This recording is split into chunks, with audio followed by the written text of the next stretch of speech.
Welcome. My name is Sharon Hicks. I am the founder of Kinsakura Counseling in Cincinnati, Ohio, and I have a passion for walking alongside individuals, couples, and families through difficult and trying times to the other side of hope, healing, connection. You're here today for a conversation about combating anxiety and depression amid COVID-19. The reality is we have all been impacted by this pandemic. And as I was even putting my notes together and reflecting on this journey for myself, I began to experience anxiety in the process at the thought of coming on here and talking to you live about this very topic.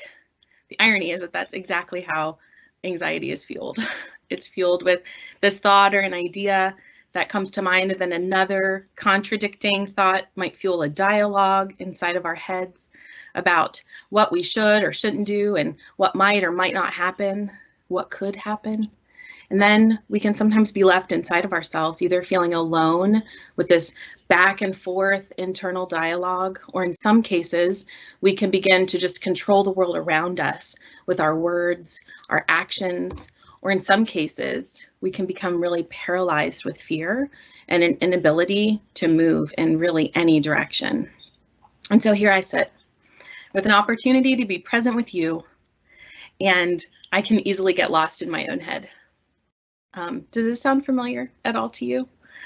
Perhaps it's resonating a little bit as I'm sharing this human experience about what this process is, as my heart is racing and I can feel myself start to get kind of lost in that space. So as we begin today, we're going to do something together. So I invite you to take a deep breath, sit back in your chair. You might want to roll your shoulders. Put your hand right here on your heart. We're going to take another few breaths together. And just be still. Notice what you're feeling in this moment as you just take some time to feel that breath. I know I feel calmer, more grounded, a little bit less alone in my thoughts as I'm reminded that I'm really not alone, that you're really in this with me. One of the first things I like to do when I gather a group is to take the emotional temperature of the room. So I do this just by asking, how are you coming in today? In this virtual world that we're living, it's harder to do that, but I invite you to ask yourself that question. How am I coming into this very moment? I invite you to use that chat box throughout the webinar. It's Q&A box. I might not be able to see them all. I'm hoping to get to some of those questions at the end, but I invite you to check in with yourself, to know how you're doing, if there's something that gets stirred up in you and something you find something to be helpful. I'm just curious to know you're probably not the only one. So it can help us feel the sense of connection, even in this virtual world that we're living here today. So I want you to consider what's happened for you today and just the leading up to pushing on the join the live button or clicking on the link for this webinar. What realities have you experienced in your journey today? If you're watching with someone, I invite you to share with them how you're feeling. We all carry expectations, hopes, desires, and in this season, there's a lot of grief in the world around us as we feel a little bit upside down right now. Everyone's coming in a different space, and taking time to just honor that helps us to stay present in this moment together. I want to honor your experience, and more than anything, I want you to know you have permission to be exactly where you are. You might be feeling overwhelmed, discouraged, on edge about how to even know how to answer this question, and that's okay. Just pay attention to your own experience without judging. It's the first step of being mindful in this process. COVID-19 has come in like a silent tsunami, making its way around the globe, causing unprecedented impact with risks that are still being calculated, mitigated, and experienced. We're exposed daily to more and more news of the impact of the pandemic, and the weight of all of the unknowns can breed even more instability in our internal worlds and in our external worlds. This is exactly where we find ourselves in this space. I invite you to consider another unseen pathogen that has the power to infect cultures and cities and communities, families, individuals, resulting in the inability to see beyond the repercussions that it might leave in its wake. This paralyzing nature of the threat polarizes our positions and enables reactions that otherwise might just lie dormant. It feeds on our very thoughts, our experiences, our emotions, and our insecurities. This pathogen is fear. Fear of our safety being threatened, fear of the unknown, fear of catching a life-altering virus with unknown consequences, fear that our world will never go back to what was, with an unknown possibility of what might be. Fear of getting this whole quarantine thing wrong and missing out on opportunities to be able to have bettered ourselves or learn a new skill, or even getting to the end and realizing, man, we missed the gifts even in this place. We experience fear as a felt physiological response to a known or unknown threat. I'm going to say that again because I really want to make sure that that settles in here with you. We experience fear as a felt physiological response to a known or an unknown threat. Our brain and our body is uniquely designed to help to protect us when we experience danger. That danger could be a mouse scurrying across the floor, or maybe finding a snake where you're not expecting it. Each of us have our own story and our own journey and experience that threat or this rush of adrenaline when our body is maybe feeling the need to protect itself and not feel safe. Here's an example that might resonate with some of you. I know it does for me. You're driving on the expressway and the car in front of you slams on the brakes. You feel the adrenaline surge and that heightened alert through your entire body. Your pulse races as the blood rushes to your heart, and you might even feel this sense of numbing before you even have a chance to process what just happened. It's a great example of the fight, flight, freeze response that moves us into action when our safety is threatened. You then continue driving, maybe with some caution, with a little bit more space between you and the car between you. And with that heightened alertness, that heightened adrenaline that's in your system, our brain is just paying attention to what other threat might be before we even have a chance to consciously acknowledge that we might even be afraid. It's this embodied experience. Theoretically, once that threat is removed, the fear should dissipate. We may cognitively know that we are safe, but physiologically, our felt sense of safety has been threatened. In the example of the brake lights, you might have stopped driving, have arrived at your destination, but this adrenaline rush and memory of what just happened to you is really fresh in your mind. You remained in a heightened state of hypervigilance, and you feel the need to take some time to tell the story, perhaps, of what just happened to you to someone around you. You might call a parent or a close friend, text a coworker, share the experience with someone in your close circle, or sometimes those things come out when we're buying our groceries and the clerk at the counter gets to see all of the feelings through tears or through our verbal aggression or through whatever that might be. But it's really this space of fear that we need to release this. Our brains are wired to watch and to protect, watch for the known and the unknown possible threats. And our past experiences with danger is stored so deep into our memory bank where our felt sense of safety may have been threatened, so that it can do the work of making sure that we are protected. And we establish these never again moments. Never again do we want to feel this. I'm going to make sure that doesn't happen again. So we work really hard to incubate ourselves. And it's very exhausting for our brain and for our body. And it's really important for us to process the experience. So especially in a time of crisis, that we're able to stay safe. When it's left unchecked and we remain in this constant state of alert, we can really result in what is adrenal fatigue, increased anxiety, increased depression, sense of feeling overwhelmed and completely exhausted. The impact of COVID-19 on our physical, mental, and social and emotional and relational world is unknown. Many of us have experienced in figuring out what is it that we are doing in this space. We're listening and watching leaders in our global community. Some of those messages have even maybe been in opposition regarding response times and best practices. The tsunami of COVID-19 has continued to get closer to home, and we are readying for the waves to just crash. For those who are living with anxiety and depression, this is the perfect storm for symptoms to become more acute and for a heightening awareness and responses to be generated. For individuals who maybe have been managing symptoms well on their own of anxiety and depression, a crisis can exasperate those efforts and push one beyond what they're able. I'm here to tell you that you're not alone. Here's all of our, I didn't know that slide could do that. That's very cool. What I want to share with you today is that when you take the time to identify your felt experience in the moment and meet that with self-compassion and empathy, then you're going to create the space to provide a calming presence for yourself and for those around you.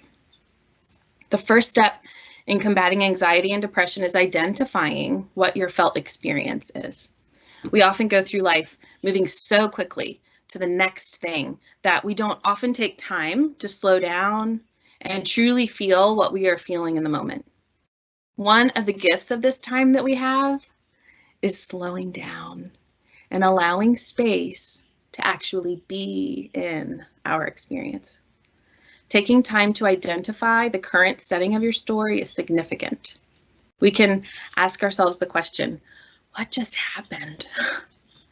We can do this by taking an inventory of what's going on for us in the moment when we experienced heightened anxiety or an overwhelming sense of helplessness. What's going on? How am I processing this? The symptoms can feel so entwined, and we can start to think that there must just be something wrong with us, when in reality, there are a lot of really good reasons that we are where we are. We can slow down, make some sense of what's going on around us in our world, and have a better understanding of what might be contributing to this sense of unease.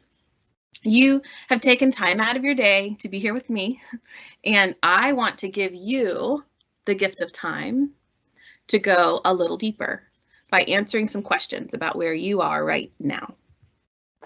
So I want you to check in again with yourself and answer a few questions. I want you to close your eyes and ask yourself, where am I today?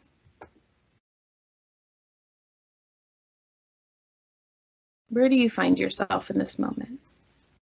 If you've got a journal or that piece of paper, you might feel free to grab that. Just take an inventory right here. What might you be grieving?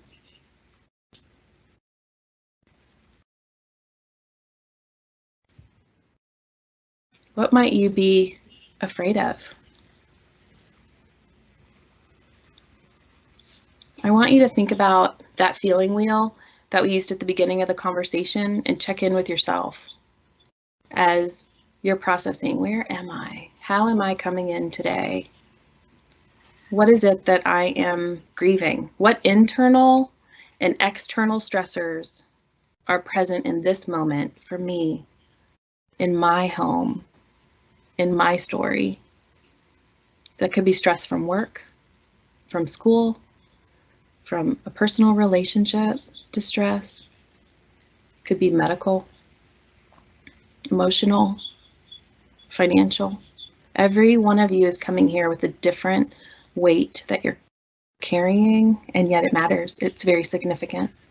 What are you grieving? Experiences of grief and loss is something that we often don't want to explore out of fear that if we really did feel that or name it, that maybe we would never recover. So we just avoid it and we dismiss it and we move on.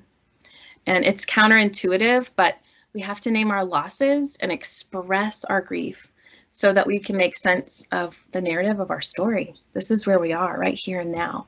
By taking this time, you invite others into a deeper space of vulnerability.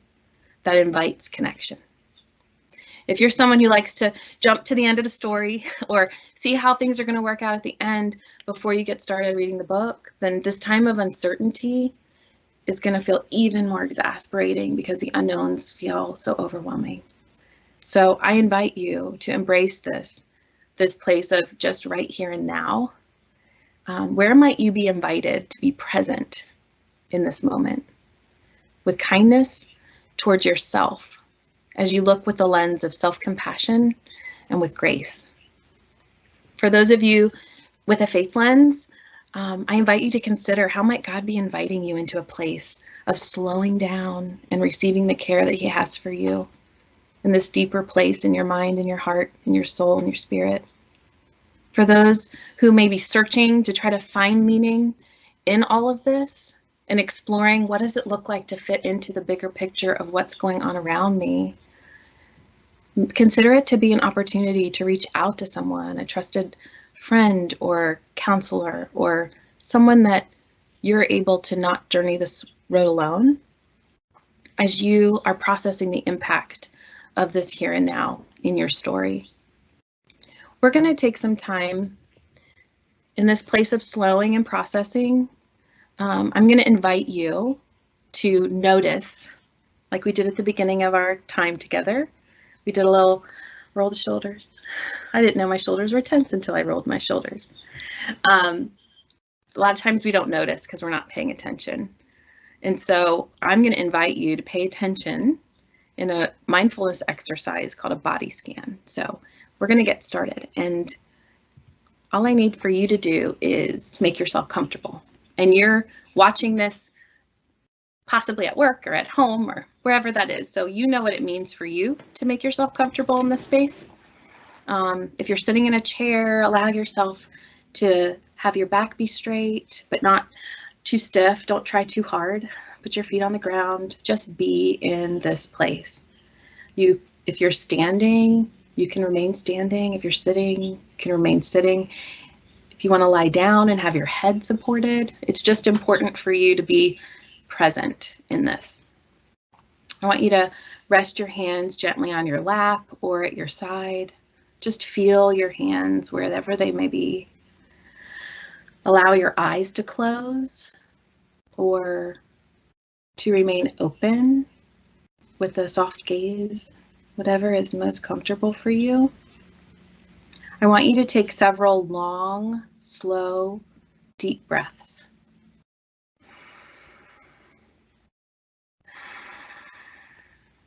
Breathing in fully and exhaling slowly.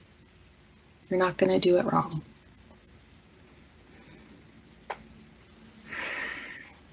Breathe in through your nose, out through your mouth.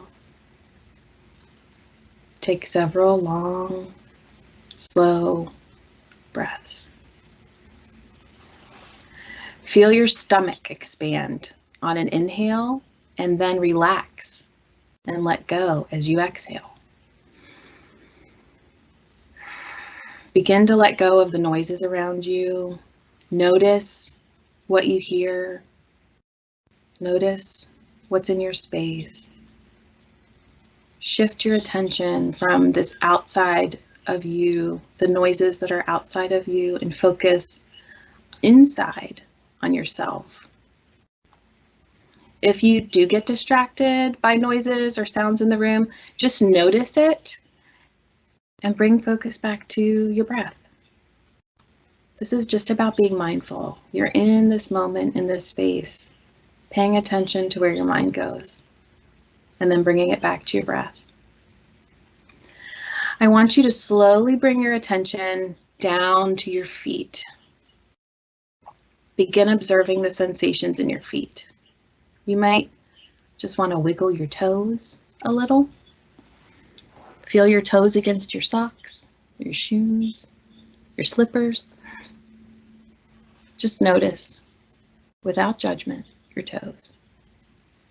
You might imagine sending your breath all the way down to your feet, as if your breath is traveling through your nose to the lungs, through your abdomen, all the way down to your feet. and then back up again, out through your nose and lungs. Perhaps you don't feel anything at all, and that's fine too. Just allow yourself to feel the sensation of not feeling anything. When you're ready, allow yourself and your feet to dissolve into your mind's eye and move your attention up to your ankles, your calves, your knees, your thighs. Observe the sensations you're experiencing throughout your legs. Breathe into and breathe out of your legs. If your mind begins to wander during this exercise, just notice it and bring it back to noticing the sensations in your legs. If you notice any discomfort or pain or stiffness, don't judge it, just notice it. Observe the sensations as they rise and they fall. They shift and they change moment to moment. Notice how no sensation is permanent. Observe it and allow those sensations to be in that moment, just as they are. Breathe into and out from the space in your legs. On your next breath, I want you to allow your legs to dissolve in your mind and move to the sensations in your lower back, in your pelvis. Softening and releasing. Softening and releasing as you breathe in and you breathe out. Slowly move your attention up your mid-back and then your upper back. Be curious about the sensations here. You might be aware of sensations in the muscle or a temperature or points of contact with the furniture that you're sitting in or on your bed. With each out breath, you might let go of the tension you're carrying and then shift your focus to your stomach and all of the internal organs there. Perhaps you notice the feeling of your clothes or the process of digestion from lunch or your belly rising and falling with the breath. If you notice opinions about these areas, let them go. Just let them go and return to that noticing sensations. As you continue to breathe, bring your awareness to the chest and your heart and notice your heartbeat. Observe how your chest rises during the inhale and how it falls during the exhale. Let go of any judgments that might arise. On the next out breath, I want you to shift your focus to your hands and your fingertips. See what you notice and what you feel as if you're breathing in and out from your hands. If your mind wanders, gently bring it back into that sensation in your hands. And then on your next out breath, shift your focus and bring your awareness up into your arms. Observe the sensations or the lack of sensations that might be occurring there. You might notice some difference between your left arm and your right arm. Just notice. As you exhale, you might experience your arms soften and release even more tension. Pay attention to your arms. Continue to breathe and shift your focus to your neck, to your shoulder, to your throat. This is really an area where we often have a lot of tension.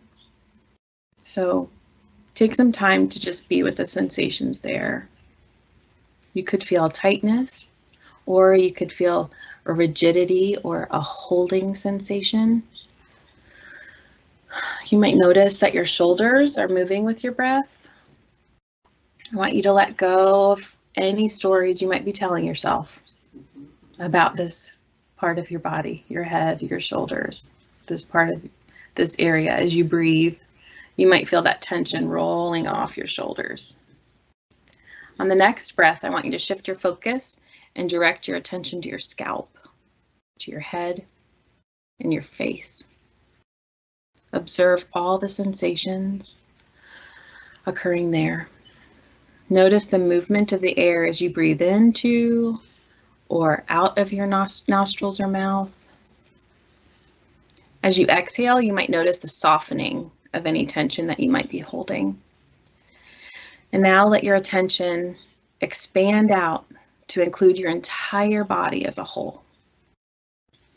I want you to bring your awareness to the top of your head, all the way down to the bottom of your toes. I want you to feel the gentle rhythm of the breath as it moves through your body. As you come to the end of this body scan, I want you to take a nice full deep breath.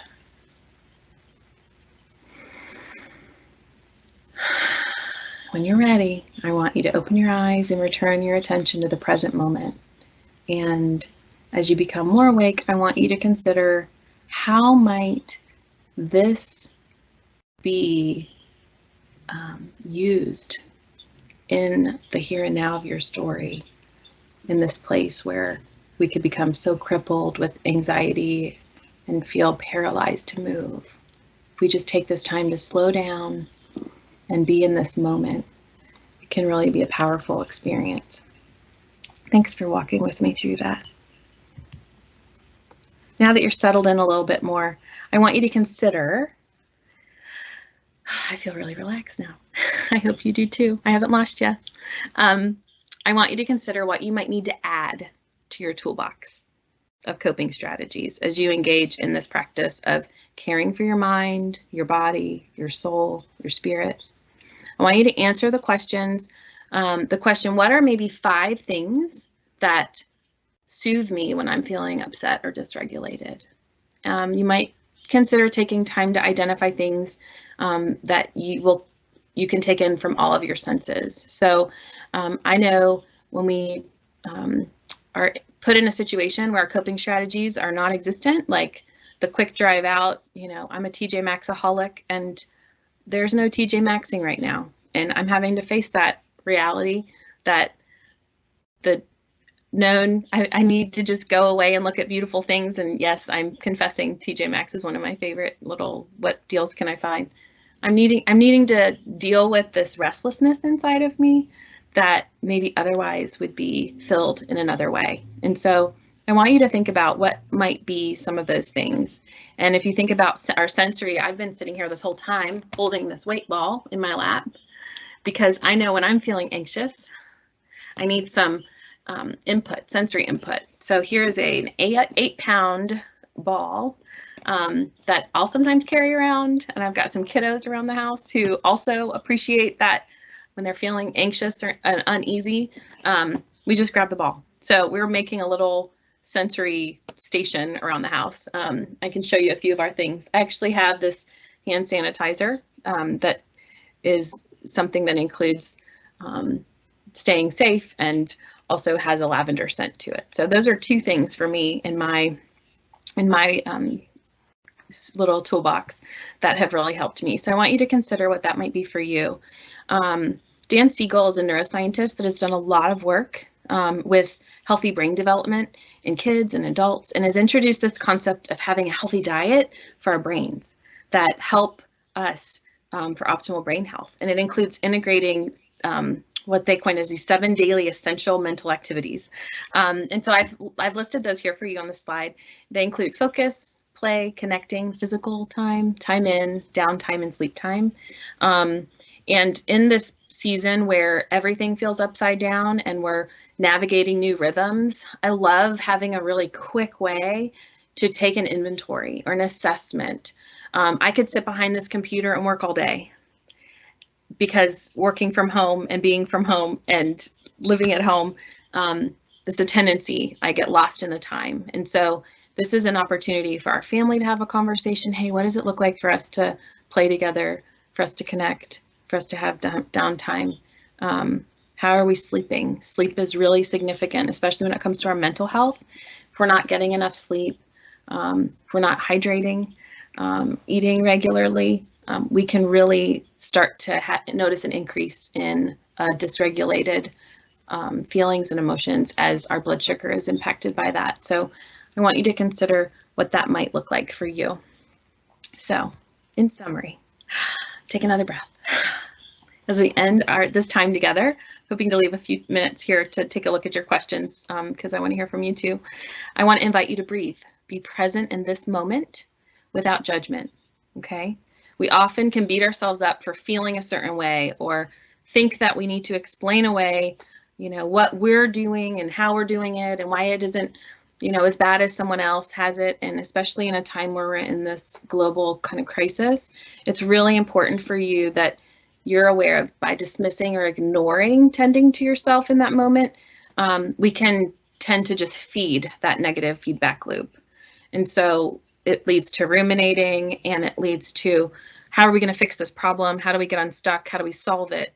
But really what happens in that space, as we're moving and trying to get out of that, we actually build a bigger rut, and there's more opportunities for us to just stay stuck. So by slowing down and turning towards taking care of where you are in the moment, you are able to be present in that experience with you and nurture your own hearts. If we don't take this time, the risk is that growing resentment for ourselves, even like, why am I still here? Why can't I figure this out? Or resentment for others that can come out really sideways, and it can breed self-contempt. It can breed really dysfunctional ways of engaging with the world if we're not able to just be present in this moment. So I want you to think, I'm going to give you one more homework assignment, and we're not going to do this right now, but I challenge you to do one thing for me this week. Okay, you ready? Your job this week is to breathe 3 times a day. Did you hear me? 3 times a day. You have to breathe. All right. I know it sounds silly, but when we're experiencing heightened anxiety, or we're not really thinking about where we are in our bodies and we're emotionally dysregulated, our breathing speeds up, and we neglect giving our bodies the gift of oxygen that we so desperately need. So I want you to think about what it's going to look like for you. Okay, here I'm having that. I'm going to breathe. That counts as you're breathing 1 time. So 3 times in a day, when you start to feel that anxiety or you start to feel that really low mood, oh yeah, the only thing I need to think about right now is to breathe.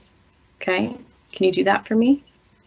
I'll assume that you're saying yes. Okay, so I want you to be present in the here and now. Today you've had an opportunity to be present in the here and now with your thoughts and your emotions and experiences without judgment. You have created a self-care plan, or have considered what it might look like, with some strategies that will help you provide some emotion regulation as you move into taking the next best step for you, okay? And you have an idea of ways to help feed your mind and your body through rhythms of care in the areas that we talked about, all right?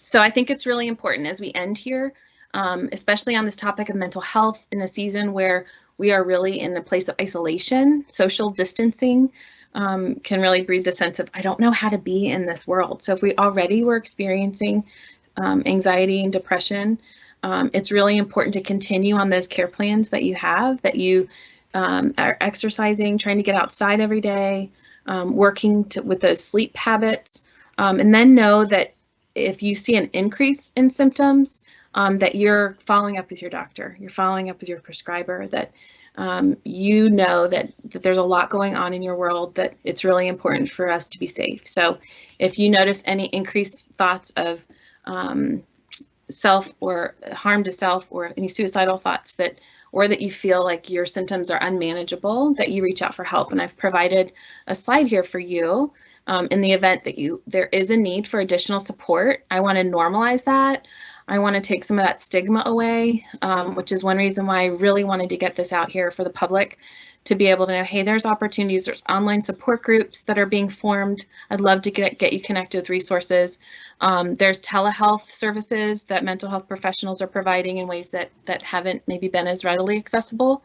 If you're connected with a local church or a synagogue or place of worship, I invite you to reach out for services there. Lots of things are happening online.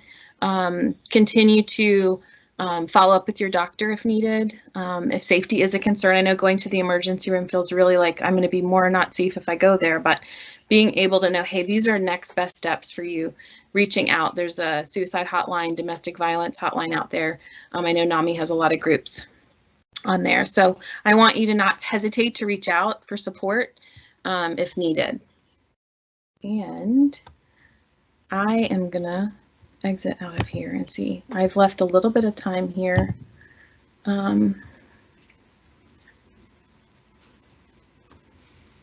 Yeah.